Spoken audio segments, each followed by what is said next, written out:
and welcome to Round Robin. I'm your host, Robin McCormick with the City of Hampton.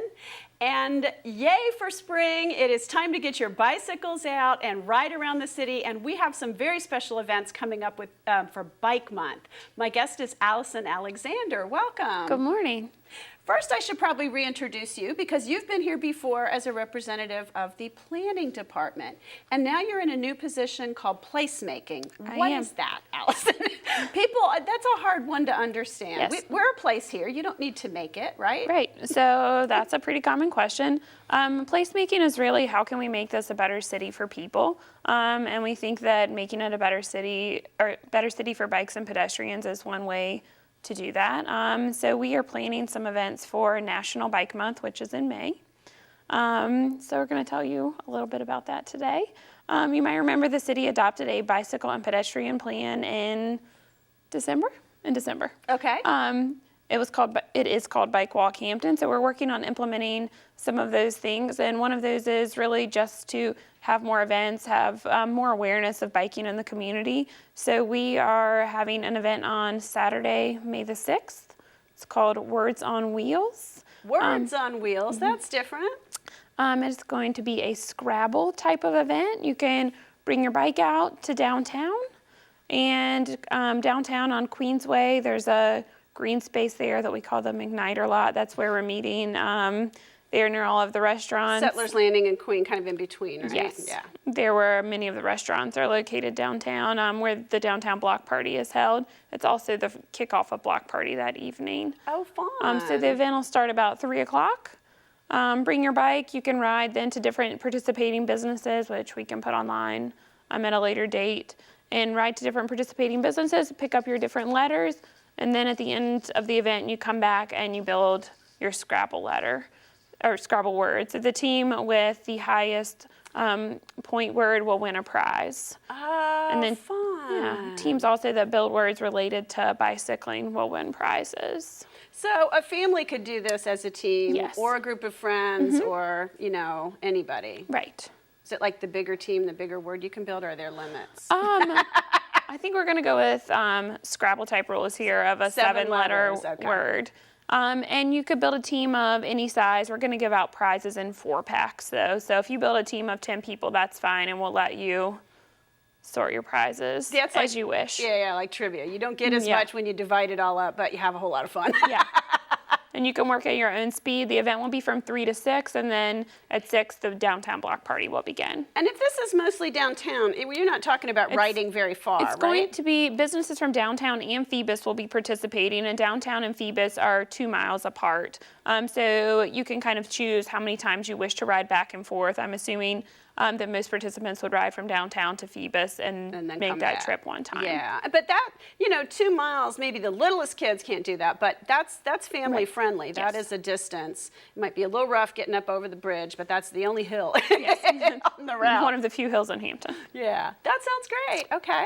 And then we are planning another event on Sunday, May 21st at 2 p.m. in the afternoon, and it will be more Fort Monroe based, and we're going to call it Tour de Fort.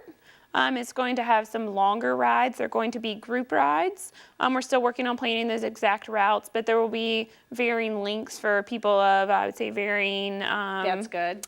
Some of us are varying not in capacities. as good a shape. And who want to take on maybe a little bit longer of a ride. We'll probably have a family ride.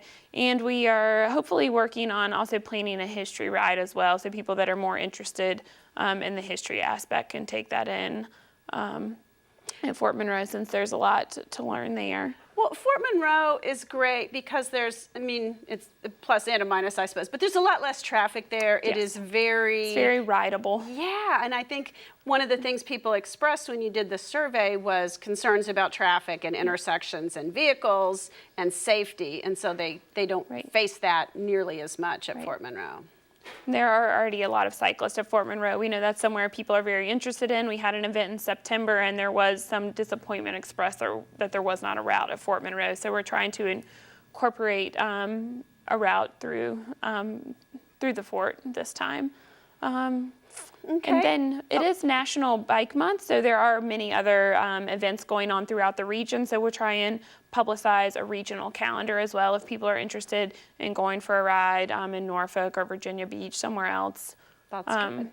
Throughout Hampton roads. And we'll all bike to work at least, Yes, at that's least true. one day that month, and hopefully more. I like to That's do true. it before it gets so hot. National It's here. Bike Week is National Bike Week is May 15th through 19th, and National Bike to Work Day is May 19th, which is a Friday. All right, so I will try to have my bike out and ready by that time. right. Now, just to follow up, you did mention that we have a bike and pedestrian plan. Yes. And you people in planning know that it takes things a really long time to happen. Like this Yes. is a structure for the future Yes. more than a. It's going to take years to implement, but we are working on applying for funding through the process we go through to make road improvements. So we're going through that process now to try and start making improvements.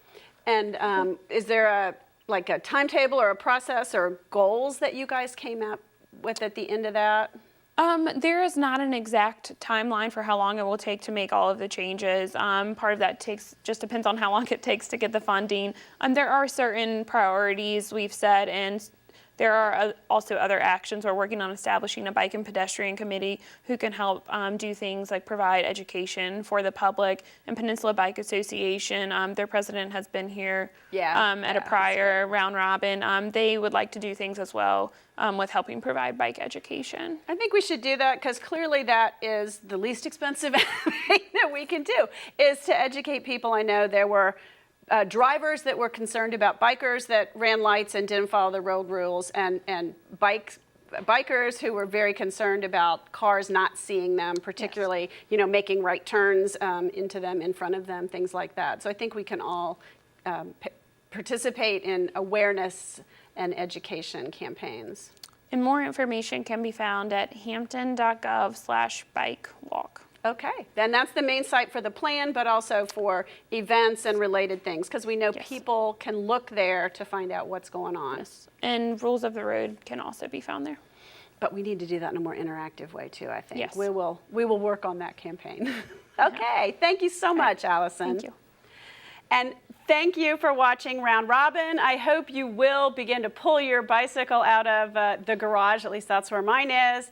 Get it tuned and ready and start thinking about doing that to enjoy the outdoors, to get some exercise, and to be with fellow bikers, reduce traffic, have a better, greener footprint in the earth. There's a lot of good reasons to get out and enjoy your bike. Thanks for watching.